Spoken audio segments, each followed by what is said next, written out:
Hi everyone, in this tutorial I am going to show you my new add-on called Scatter Studio.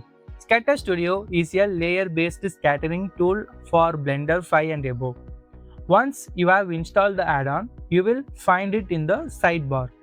Let's create our first scatter. First, select the object you want to use as the emitter. In my case, I am going to use this landscape. That's it. This is the layers panel. This is the first layer, so I will rename it to grass. Here I am going to use multiple instances. If you want to use a single object, you can choose single instance. For this example, I am using 3 grass and leaf objects, so I will choose collection 3. Just click update. If you see the message instance source contains no mesh object, don't worry. My collection was inside another folder, so I'm just moving it outside. Now click update again. Perfect. Now it's working. Scatter Studio automatically creates a separate collection called Scatter Studio Output. The grass is a little too large and I also want more density. Under scatter settings, you can control the density.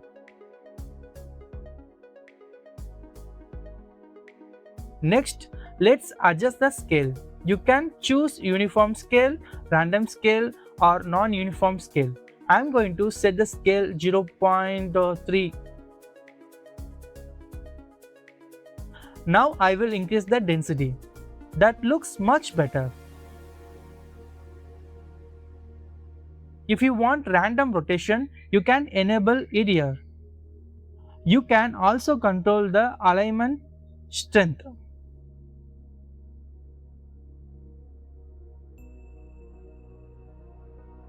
If you want to offset the instances, you can use the translation settings. For this tutorial, I don't need it.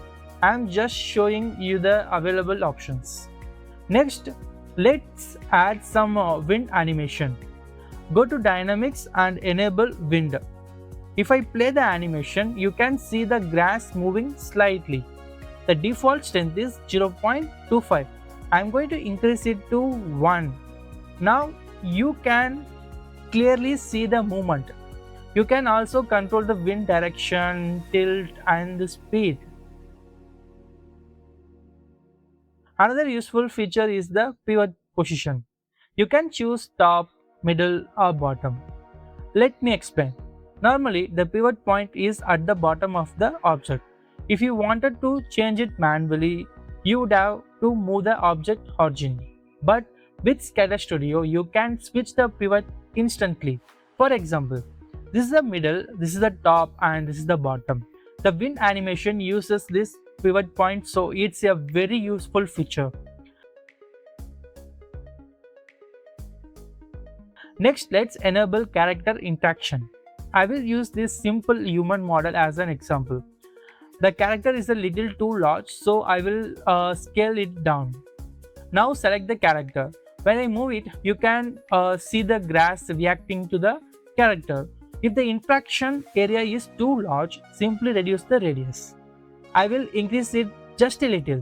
Now it looks much better. You can also adjust the interaction strength. This lets you control how strongly the grass reacts. Next, let's look at the optimization options. You can reduce the viewport density to improve performance while you are working. When you are happy with the result, click Combine. This converts all the scattered instances into a single mesh. That's it. Now I'm going to hide this layer. Next, let's add some flowers. Click the plus button to create a new layer. I will rename it to Flowers. For the source, I will choose the Wildflower Patch collection. This time I am going to use a weight paint mask. Enable weight paint mask, choose scatter mask. Now I will paint whatever I want the flowers to appear. Just paint like this. Then click Update Scatter. Now the flowers appear only in the painted areas. I will reduce the scale a little, increase the density. If you want a different distribution, simply change the seed. Weight pen gives you much better artistic control. Next, let's add some rocks. Create another layer. Rename it to rocks. I am going to use multiple instances again. Then choose my rocks collection. Oops, something isn't working. Let's check it. The collection was inside another folder. That's why it was not working. Now it's fixed. Actually, the objects weren't parented correctly. After fixing the parent, everything works as expected. Now I can hide the original objects. From here, I can adjust the density, the scale, and all the other scatter settings.